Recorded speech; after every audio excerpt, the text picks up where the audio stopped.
Panda! Hello, I'm Alex, also known as Mr. Panda, and this is my review of the Banner Saga 3 on the Nintendo Switch. The Banner Saga trilogy comes to a close with its final installment, 4 years after the first game launched. While the gameplay hasn't changed much since Stoic's Nordic fantasy tactics RPG began, the story's stakes have dramatically increased. Surviving characters and player decisions play a part in shaping the Banner Saga 3's epic conclusion.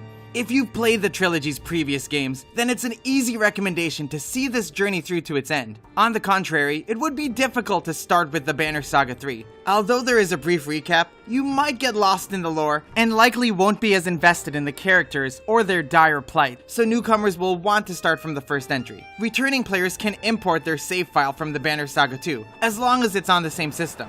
Alternatively, you can pick one of two protagonists, Rook or Let, and join the action in progress. The story picks up right after the second game's cliffhanger. Darkness is looming overhead, much to the dismay of the heroic cast of humans, giants, and centaurs. Like in the first two titles, the characters are divided into two caravans. One group consists of Rook or Let and their allies who've made it to Arborang, a city that has not yet been overtaken by darkness. In a bold move, this team does not venture outside the city much, but instead makes its rounds settling political disputes and defending this last stand from the dangerous Dredge army. It may not be a standard journey, and it comparatively feels a bit underwhelming. Nonetheless, it plays out like a bitter, hard-fought survival game. You still engage in turn-based tactical combat and make difficult decisions during narrative segments inspired by the Oregon Trail. The only difference is that the action is confined into one slowly crumbling city. The first group is literally buying time for the second caravan, who is heading straight for the darkness to restore light to the world. This team is more intriguing, thanks to its more dire atmosphere and diverse roster. One of the best additions is the mysterious but crucial spellcaster Juno, who is now playable. Her unique abilities to confuse enemies into hitting each other and revive herself if she falls in battle are extremely powerful and fun to play out.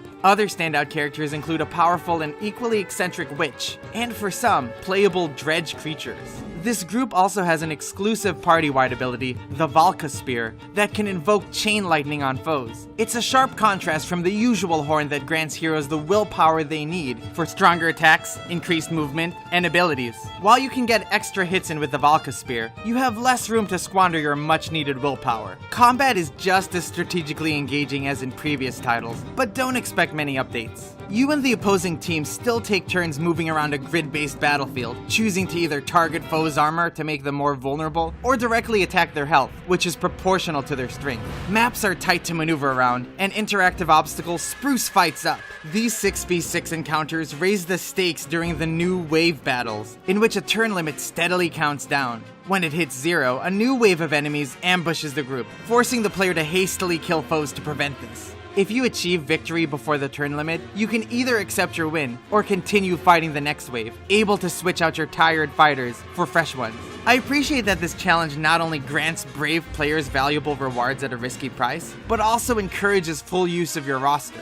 The cast of over 40 playable characters make up the heart and soul of the Banner Saga. You can now strengthen your surviving fighters further than increasing their stats and abilities. Beyond a raised level cap, you can now pay renown earned from battles to bestow characters with heroic titles that offer passive power-ups, like increased willpower or movement. The heroic titles are permanent and exclusive, meaning that once a character has one, it's theirs forever and nobody else's. Given how the fates of each character are hard to predict, this choice is difficult, but it feels gratifying to honor your favorite characters with these upgrades. Even though preventing the apocalypse is the priority, witnessing who lives, dies, and leaves your party remains a hallmark of the Game of Thrones-esque narrative. Regardless of what happens, it's rewarding to see how your playthrough is paid off, for better or for worse. Even your caravan plays a part in determining survival. I won't spoil anything here, but the story has a definite conclusion. I was fine with how my ending played out, although I wish I had seen more resolution. I did encounter some variations for the final moments after going back and remaking choices, so there is room for variability. My biggest issue was with the performance of the Nintendo Switch version. The game retains its trademark eye-popping visuals, inspired by classic animated films, and bittersweet, beautiful music from talented composers like Journey's Austin Wintory. However, the frame rate tends to stutter on Switch. Worse, if you leave the game on or asleep for too long, there may be heavy lag during battles. Hopefully, performance updates fix this, as it's otherwise convenient to bring the tactics game on the go, especially with its adapted text sizes and touchscreen support for portable play. As a finale to a trilogy, the Banner Saga 3 delivers its long-awaited conclusion, told through a sharp, character-driven narrative. Although the mashup of tactical gameplay, Oregon Trail decision segments, and serialized fantasy drama haven't evolved much, they effectively carry the emotional weight of a banner years in the making. I give the Banner Saga 3 an 8 out of 10.